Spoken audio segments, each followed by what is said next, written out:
Hi guys, good morning. Viral ngayon ng cucumber salad at gusto kong subukan. Pero syempre ako ang gagawa kaya it's my version. Tara guys, simulan na natin. Wala pala akong slicers kaya ang gagawin natin is hiwa-hiwa-hiwain lang natin ang ating cucumber. Kung sa Pilipinas, cucumber lalagyan lang ng vinegar, paminta, asukal, okay na.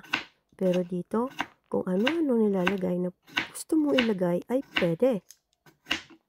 Gaya ng ginawa ni Logan na nag-viral. So since is my version, instead na gayahin kong ginawa nila, ang lalagay ko ay tuna. Source of proteins, may omega-3, and vitamins and minerals. Siyempre, lalagyan din natin siya ng mayonnaise. Yung ibang gumagawa ng salad guys, mayonnaise lang nilalagay, okay na. Pero since gumagawa tayo ng wild cucumber salad, syempre, ilalagyan natin siya ng cream cheese. Dinagdagan ko pa guys ng cheese para mas masarap. At syempre, mayroon pa. Para mas lalong sumarap, lagyan ng sesame oil, rice vinegar, pepper and salt para sa inyong panlasa. Natatakam na ako guys. Mukhang masarap na siya. Pero kailangan may gawin tayo para tumatapos na. Lagyan natin ng takip. And let's do the shake, shake, shake. Shake, ta-la-la-la. Shake, ta-la-la-la.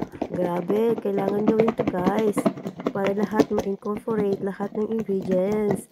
Sige, shake, shake, shake. Shake, shake, shake mo. Shake, shake mo pa. La, la, la, la, la. Grabe, nakakagutom. Pero kailangan talagang gawin to. And tada! There's our cucumber salad. It's my version. Let's try guys. Yum, yum, yum. Nakakayami guys. Sarap. Grabe guys, it's worth it. Grabe, ang sarap and it's so crunchy. The tuna is so delicious guys. So what are you waiting for? Go na, gawin nyo na, try nyo na. Okay guys, see you next time. Have a nice day and thank you for watching.